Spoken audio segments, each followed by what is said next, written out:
Hello प्यारे बच्चों, एक बार पुनः सामान्य ज्ञान के इस महत्वपूर्ण सीरीज में आपका स्वागत है। 10 महत्वपूर्ण क्वेश्चन।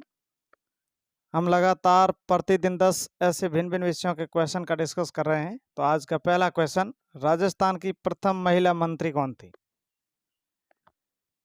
राजस्थान की प्रथम महिला मंत्री कमला बेनीवाल। कमला बेनीवाल पहली महिला थी जो राजस्थान में मंत्री बनी। कमला बेनीवाल जिनका जन्म 1927 को झुंझुनू में हुआ और 1954 में ये राजस्थान में मंत्री पद पर आसीन हुई थी। और मंत्री पद के अलावा इन्होंने गवर्नर के रूप में भी गुजरात और लास्ट 2014 में मिजोरम में गवर्नर भी रही है।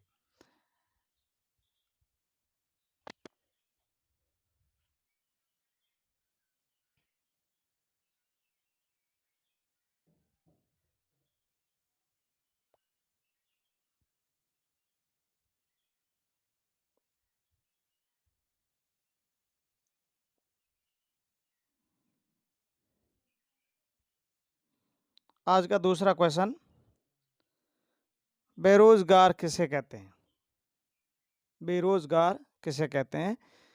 जो व्यक्ति कार्य करने में सक्षम व इच्छुक हो परंतु कार्य करने का अवसर प्राप्त न हो, वह बेरोजगार कहलाता है।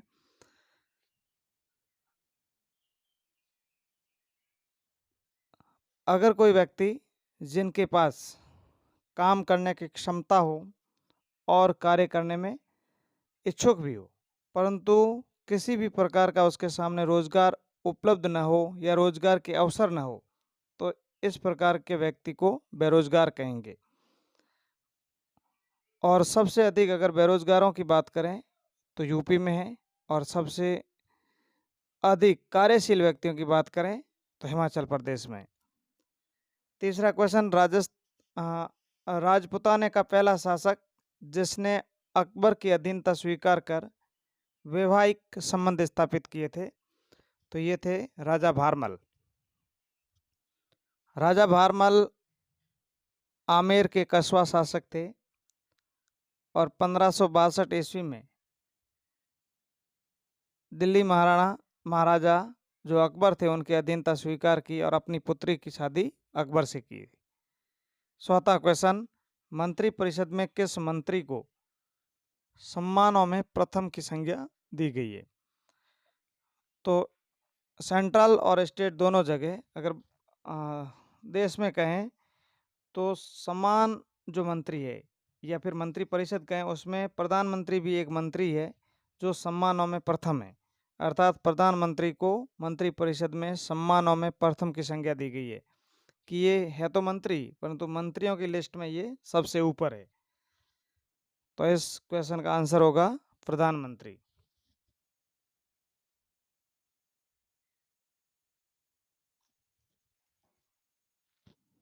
आज का पांचवा question, transform into passive voice.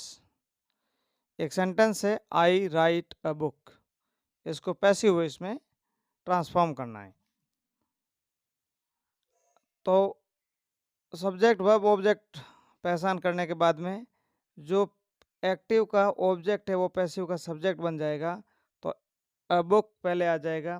ये प्रेजेंट इंडेफिनिट का है तो इज प्लस वर्ब की थर्ड फॉर्म तो रिटन, और फिर बाई लगेगा, और जो सब्जेक्ट है अगर प्रोनाउन है तो उसकी ऑब्जेक्टिव फॉर्म मी आएगी। तो होगा a book is written by me.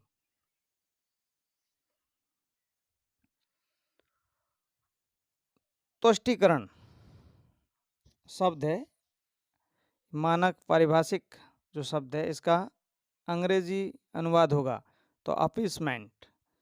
A option इसका सही होगा। तीन और है, आर्टिकल अनुच्छेद को कहेंगे, बैलेट मतदान पत्र को कहेंगे, क्लेम दावे को कहा जाएगा।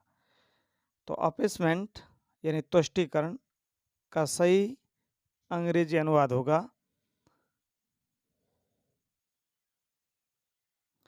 आज का 7वां क्वेश्चन, चिड़िया आकाश में उड़ रही है, वाक्य में किस प्रकार की क्रिया है? तो चलिए इसको, ये एक अकर्मक क्रिया है। चिड़िया आकाश में उड़ रही है, इस वाक्य में किसी भी प्रकार का ऑब्जेक्ट नहीं है, कर्म नहीं है, इसलिए ये विदाउट ऑब्जेक्ट अकर्मक क्रिया है। और उड़ना यहाँ पर वर्ब है, और उड़ना यहाँ पर अकर्मक क्रिया है।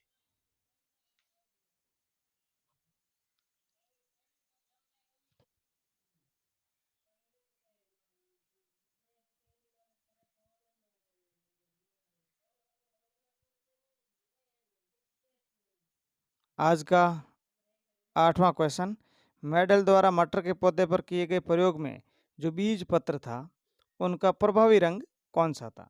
तो बीज पत्र का प्रभावी रंग पीला था और अप्रभावी रंग हरा था।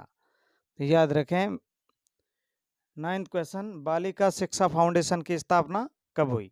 तो बालिका शिक्षा फाउंडेशन की स्थापना 30 मार्च 1995 को हुई, और इसके द्वारा बहुत भिन्न भिन्न प्रकार की गतिविधियां आयोजित की जाती है, जैसे गार्गी पुरस्कार है या 10वां क्वेश्चन, वर्ग के क्षेत्रफल का सूत्र होगा।